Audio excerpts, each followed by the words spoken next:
नमस्कार। हिंदी चेतना कक्षा में आप सभी का हार्दिक स्वागत है।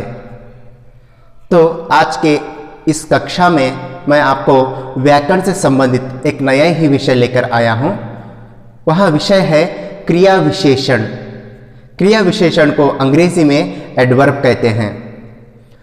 तो आइए जानते हैं व्याकरण में क्रिया विशेषण का क्या महत्व है और भाषा में इसका किस प्रकार उपयोग किया जाता है, कि सभी आज की कक्षा में हम चर्चा करेंगे। पहले हम कुछ व्याकरण के कुछ प्रमुख अंशों को चर्चा करेंगे।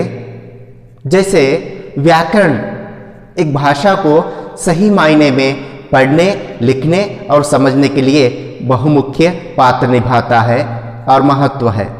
तो साथियों और मेरे प्यारे बच्चों, सभी को मैं ये कहना चाहता हूँ कि एक भाषा सीखते हैं तो व्याकरण अति आवश्यक है।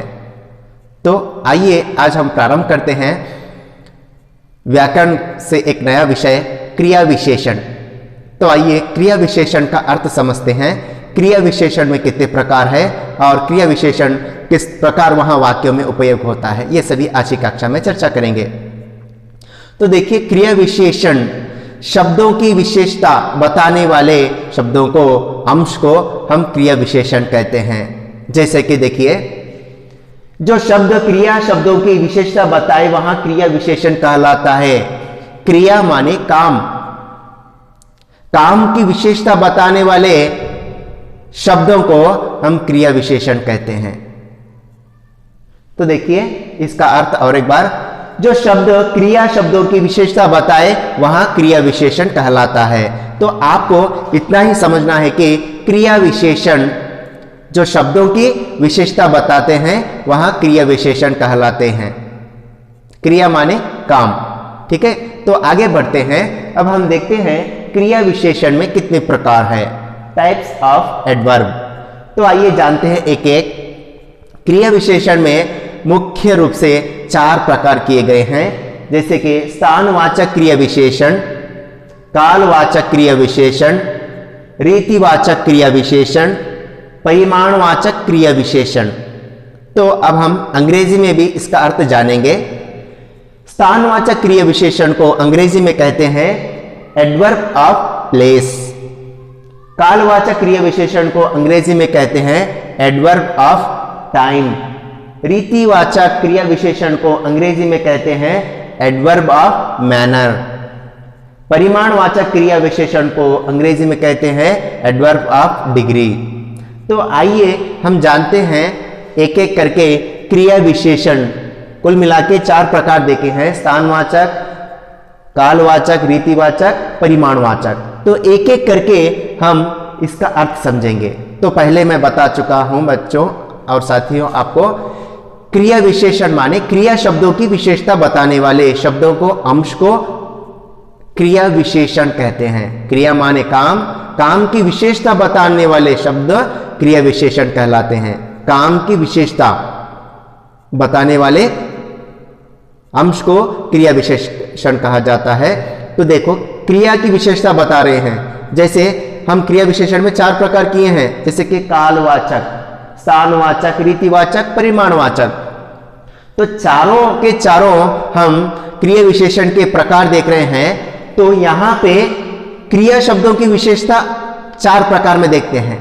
देखिए, एक है स्थानवाचक, कौन से स्थान पर चल रहा है क्रिया, उसके बाद उसके बारे में बोध किया जाता है, वो स्थानवाचक क्रिया विशेषण। और कालवाचक, कौन से समय में क्रिया चल रहा है उसकी विशेषता बताते हैं, वहां कालवाचक क्रिया विशेषण हो गया। तो रीतिवाचक, काम किस प्रकार चल रहा है, कौन से रीति से चल रहा है, धीरे चल रहा है या तेज गति से चल रहा है, बहुत धीमे से चल रहा है, वहां रीतिवाचक क्रिया विशेषण में देखते हैं। अगला है परिमाणवाचक, थोड़ा है या बहुत है। इस प्रकार हम परिमाण यानी क्वांटिटी देखते हैं, कितना है, काम कितने प्रकार में चल रहा है, कितना थोड़ा है या ज्यादा है, इस प्रकार हम देखते हैं। तो बच्चों और साथियों, एक एक करके हम जो क्रिया विशेषण के प्रकार है, मैं आपको एक एक करके उदाहरण के सहित उसका अर्थ बताते चलूंगा। तो याद रखिए, आप वीडियो देखते समय यहाँ गौर करने की एक बात है कि जो भी विषय बोल रहा हूँ मैं, थोड़ा ध्यान से सुनिएगा, क्योंकि बहुत सारे जो समस्याएं रहती हैं, जैसे कि व्याकरण में हम कुछ नहीं सीख पाते हैं, तो मैं ये कोशिश करता हूं कि आपको अच्छी तरह से सीखने और समझने का मैं प्रयास करें, आप भी प्रयास करें सीखने की। ठीक है, तो आइए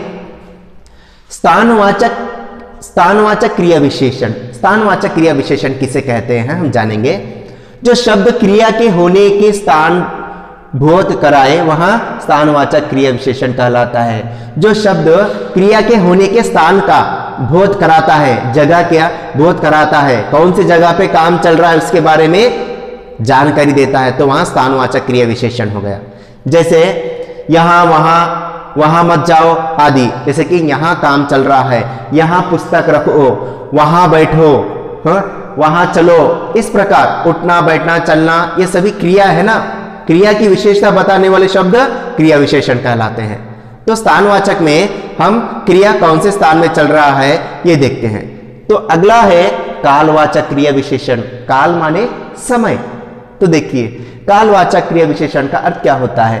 क्रिया के होने के समय का बोध हो उसे कालवाचक क्रिया विशेषण कहते हैं। क्रिया के होने के समय का पता चले उसे कालवाचक क्रिया विशेषण कहते हैं। जैसे पहले तुम आओ, तुम घर कब जाओगे आदि। पहले तुम आओ, घर कब जाओगे, आज शाम 4 बजे मैं बेंगलुरु जा रहा हूं, कल सुबह आऊंगा, स्कूल को कल से हम फिर से जाएंगे। इस प्रकार समय का बोध होता है, तो उसे कालवाचक क्रिया विशेषण। ठीक है, यस। रीतिवाचक क्रिया विशेषण में देखिए क्रिया के करने या होने की रीति का पता चले वह रीतिवाचक क्रिया विशेषण कहलाता है। क्रिया के होने या करने की रीति का पता चलता है, कैसे चल रहा है वहां क्रिया उसके बारे में पता चलता है, वहां रीतिवाचक क्रिया विशेषण होता है। जैसे कि तेज, जल्दी, अचानक, सचमुच, धड़ाधड़ आदि। जैसे कि बच्चे धड़ाधड़ कूद रहे थे, धड़ाधड़ उछल रहे थे, और बच्चे तेज दौड़ रहे थे, हिरन तेज दौड़ रही थी। ये दौड़ना क्या है, क्रिया है, काम है। तो याद रखिए बच्चों और साथियों, क्रिया के करने या होने की रीति का पता चले वहां रीतिवाचक क्रिया विशेषण कहलाता है। क्रिया कौन से प्रकार से चल रहा है उसके बारे में यहां रीतिवाचक क्रिया विशेषण में हमें पता चलता है। तो चारवा है परिमाणवाचक क्रिया विशेषण।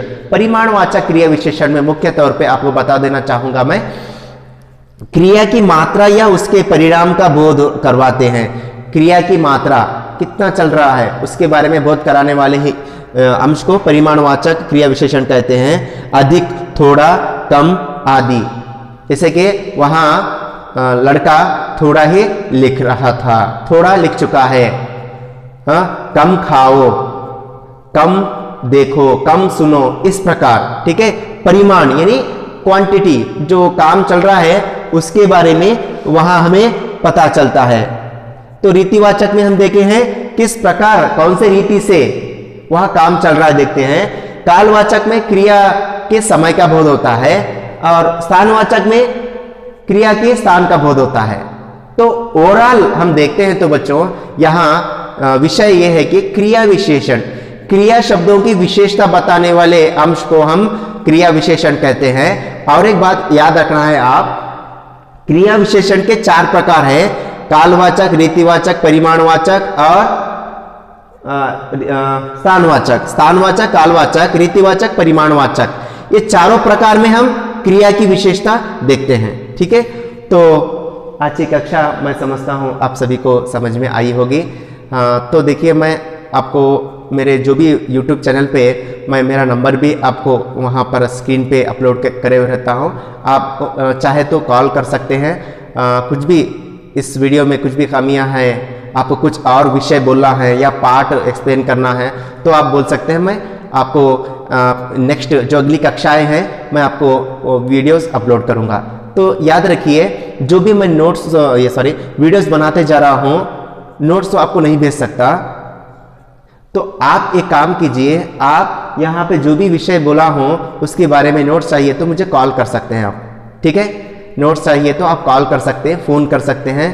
मैं व्हाट्सअप नंबर भी क्या है वहाँ पर जो यूट्यूब में आता है वहाँ पे अपलोड करे हुए रहता हूँ। आप इतना याद रखिए कि हिंदी को अच्छी तरह सीखेंगे, समझेंगे तो अगली कक्षा में मैं और एक नए टॉपिक यानी ग्रामर के एक नए विषय से, व्याकरण के एक नए विषय से फिर से आपसे मिलूंगा। तब तक के लिए अगली कक्षा में फिर से मिलते हैं। तब तक के लिए धन्यवाद। Thank you very much.